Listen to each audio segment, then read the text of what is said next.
Hey everybody, and welcome back to another severe storm film or weather forecast. In this forecast, we have a lot to talk about, so let's get right into it without further ado. Taking a look at our jet stream across the United States, this area needs to watch out for the possibility of some thunderstorms and maybe some severe weather this afternoon. We also need to watch the northern periphery of this ridge where pieces of energy are going to love to ride basically around this ridge from the Central Plains and then back into the Ohio Valley. This is going to be the case over the course of the next couple days across these areas, so that's something to really keep an eye on there. And we're already starting to see some thunderstorms across this area, and especially this area. I'd expect the possibility of some pretty strong thunderstorms as we head in towards this evening, so definitely want to stay weather aware for that. But look at what this does as we head into the afternoon and evening hours of tomorrow, folks.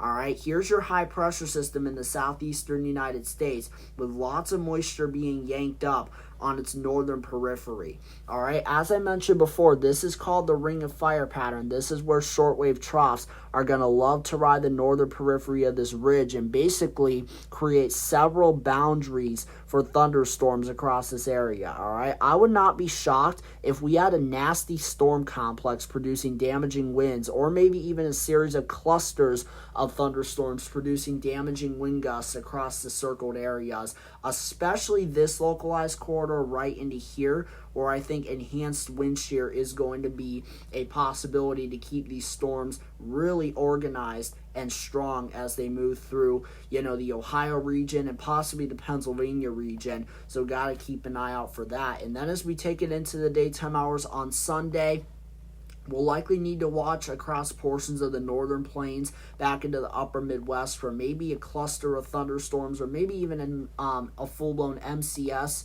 or mesoscale convective system. And then as we head into the daytime hours on Monday, this is when I think we could get into derecho territory, folks, all right? It's not a definite since derechos are rare, but I could see a derecho somewhere in this area as we head into Monday, all right? With something starting up here with serious damaging winds and then sliding down through the upper Midwest, Great Lakes, and then eventually the Northeast, all right? That's going to be something to keep a very close eye on as we head in towards that time frame. Another thing of note, it is going to get seriously hot, dangerously hot underneath this ridge, all right? So if you're anywhere from the high plains to the central and southern plains and parts of the northern plains, Midwest, Gulf Coast, back into the eastern United States, definitely want to limit your time outdoors. Check up on your neighbors, check up on your pets, and make sure you're hydrating a lot, because it is going to be seriously hot, and we could see some record-breaking high temperatures and maybe even record-breaking low high temperatures at night. Taking a look at Tuesday, we're likely going to continue to see this significant heat wave encompassing much of the eastern United States, with short waves continuing to ride vigorously on the northern periphery. All right, Tuesday, I think we could see the continuation of a derecho event across this area, all right? Uncertain how strong if we get a derecho, how strong it'll be by this time frame, but we need to watch anywhere in this area, all right? Really from the northern plains back into the, the Northeast, back into the Great Lakes region. This corridor right into here I'm really concerned about, so we need to keep an eye on that as we head into Tuesday. As well as Wednesday, we're likely going to have a sneaky shortwave here that could have some enhanced wind shear with it. So we could see some nasty damaging wind event across this area, maybe as we head into Wednesday locally. So that's something to keep a very close eye on there. Significant heat wave will likely continue in these circled areas. So make sure, again, like I said before, rewind to see the precautions. And then as we head into Thursday, we're likely going to get a little bit of relief as a trough comes in the northeastern United States. That's good, but I still think it's going to be very hot across the southern United States, all right? So not much relief for you guys over here, so make sure you continue with your heat safety. But over here, we're likely going to continue to see these lines of thunderstorms going from northwest to southeast along the northern periphery of the ridge, all right? Likely not up here, mainly due to cooler air, drier air encompassing that area, but we could still easily see some complex activity across areas like the Midwest, dropping into the Ohio Valley, and even over here in the Central Plains, all right? We got to pay attention to any piece of energy this time of year over here, all right? Because any piece of energy can set thunderstorms off in a big way. So that is something to keep a close eye on. And then taking it into Friday, August 1st, we're likely going to continue to see these embedded shortwaves riding the northern periphery of this ridge, with damaging thunderstorm complexes and clusters being likely over the course of the next week or so.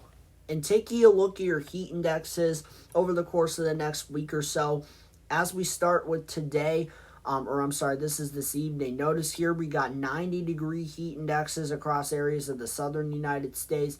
It's a lot less widespread than it has been, but look at what happens as we head into tomorrow. All right, I mean, you're talking about 95 to 100-degree heat indexes in this entire circle region. All right, of course, areas further north might kind of get that heat limited due to convection, like especially across the Great Lakes, where I said we could have some real nasty conditions of thunderstorms tomorrow. But, I mean, regardless, anywhere south, anywhere west of that, anywhere east of that, it is going to be just sweltering, all right, especially across this area right here, all right. I could see an 105-degree heat index somewhere in this area, all right, or I could see a plethora of them. All right, so please make sure to take your heat headlines seriously if I just circled you guys. And then as we head into the daytime hours on Sunday, please, if I circle you, like I said before, take your heat precautions seriously. Limit your time outdoors. Stay hydrated. Keep your pets off the concrete, because the concrete's likely going to be 200 degrees in some of these areas, all right? Especially where you see these triple-digit heat indexes, all right? And the sun's beaming down. That's going to heat up that concrete really fast. So you got to make sure you're taking things seriously, especially through the day on Monday as well. All right, Monday looks to be the worst day across the entire country, with 110-degree heat indexes possible across areas like the Midwest, back into portions of the Gulf, back into the eastern United States. All right, this entire second corridor, I would not be shocked to see a 110-degree heat index through the day on Monday. All right, but this, entire encompassed region in the circle really needs to be keeping their eye out for the possibility of heat-related headlines, and you got to take your heat precautions seriously. And then take it into the daytime hours on Tuesday. If I circle you, you have the threat for 100-degree heat indexes, all right? Notice here, and you can see up here, we still have 90-degree heat indexes. That is still dangerous territory, all right? If you live in, any of these grayer areas, like I said, that is the most significant heat. But anywhere in that big circle region should take their heat precautions seriously. And if you're in that second circle region, stay inside completely, all right? Don't even go outside. And if you do, make it like 5 minutes and then run back inside, because that heat is just going to be nasty as all heck. And taking it into the day on Wednesday, same areas, all right? A cold front's going to start pushing things off towards the south. It looks like I said before, we're likely going to have a piece of energy here that produces some significant storms up here. But, just look at this. We still have a big plethora of 100-degree temperatures in much of the country by Wednesday, all right? Thursday is when things should start to get tampered more to the south, all right? And even still, if you're in the southern United States, like the Carolinas, southeastern United States, back into the south central plains, still take your heat precautions seriously. And as we take it into the daytime hours there, on Friday, we're likely going to continue to see very dangerous heat indices across areas of the central plains, southern plains, back into portions of the southeastern United States, where you guys should still definitely take your heat precautions seriously. And even in Death Valley, I know you guys are used to it back here, but please make sure to take your heat precautions seriously, because this kind of heat can be dangerous to anyone and everything. And taking a look at your rainfall totals over the course of the next 7 days or so, this is a total from today really to next Friday, August 1st, at 5 p.m. EDT. So let's take a look at this here. Anywhere really around this high pressure system, all right? The averages is right here, all right? And all of this moisture is going up and around this ridge, all right? This is exactly the ring of fire pattern, and this is exactly it showing itself.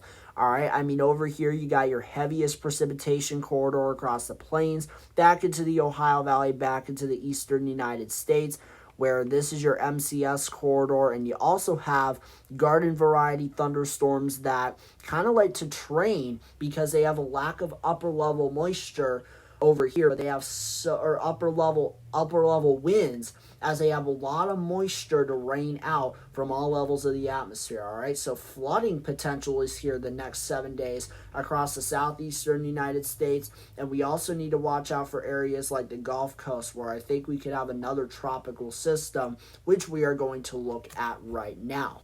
All right, lastly, taking a look at our tropical outlook over the course of the next 7 days or so. Notice here there is a little area I'm watching offshore Texas and Louisiana. All right, this is for a current tropical system that has actually kind of gained some tropical characteristics as it moved from east to west across the Gulf Coast. But we also wouldn't be surprised if we had an area right here that we need to watch for over the course of the next 7 days, all right? Like I said before, a tropical system would not shock me in this area over the course of the next 7 days. So make sure you're staying tuned to your local or national weather service. Make sure you're keeping an eye on the National Hurricane Center graphics, as they will update daily. I'm Severe Storm Filmer. Make sure you like, subscribe if you're not already. Leave down any comments, concerns you might have. Have a great rest of your day, everybody, and stay safe out there.